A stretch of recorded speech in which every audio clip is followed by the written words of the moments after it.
My name is Donna Smith. I've come over from Warramungu country, but I connect to Jaru, Bunaba and Wakaya.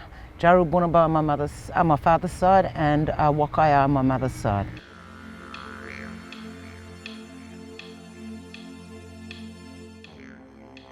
I think lived experience, it gives you a chance to tell your story and to show that you've actually had that experience, having experience in employment, in a sad situation or in a happy situation, but because you've actually experienced it, that's what I believe lived experience is.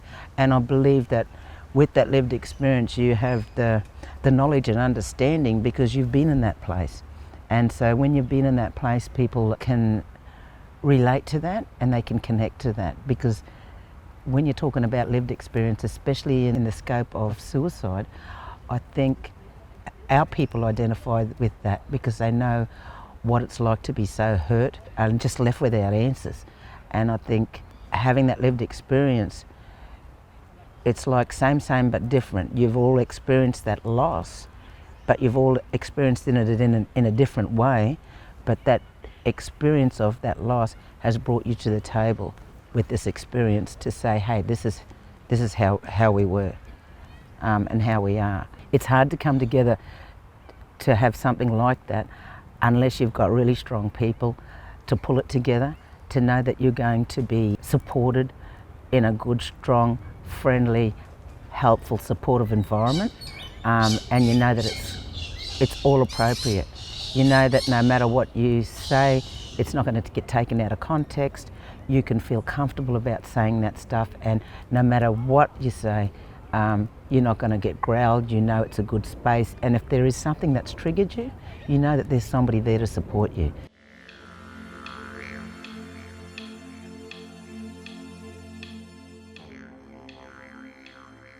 I've really appreciated the project. I've been privileged and honoured to be a part of this project, and the way that the ladies have worked with us in a really good, sensitive and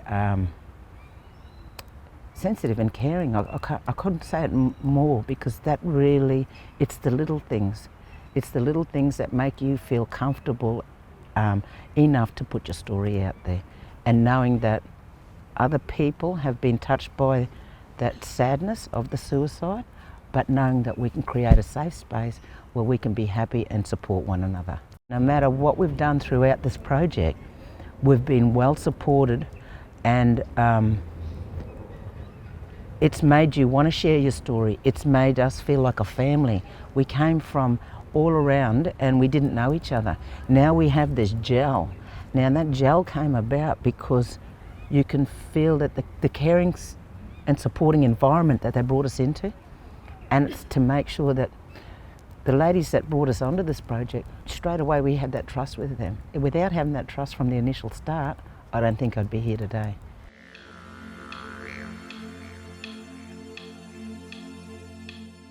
Because you've had the experience, you've actually gone through it and you've experienced it. And when you experience it, you've felt it. And you can read 100 books, but until you've actually gone through the experience, you've got no feeling to back up. So when you've got somebody that says, hey, this person's had a lived experience, you all come together at the table with the same sort of a story, but it's same but different, you know, and everybody has that part, you know, you feel comfortable, you feel safe to share that story. That's the difference between lived experience and reading 100 books, because you've actually experienced it. And that other person that you're speaking to at the table, sadly they've experienced it too, but that's the bringing together, and that's the common ground, and you get strength from that.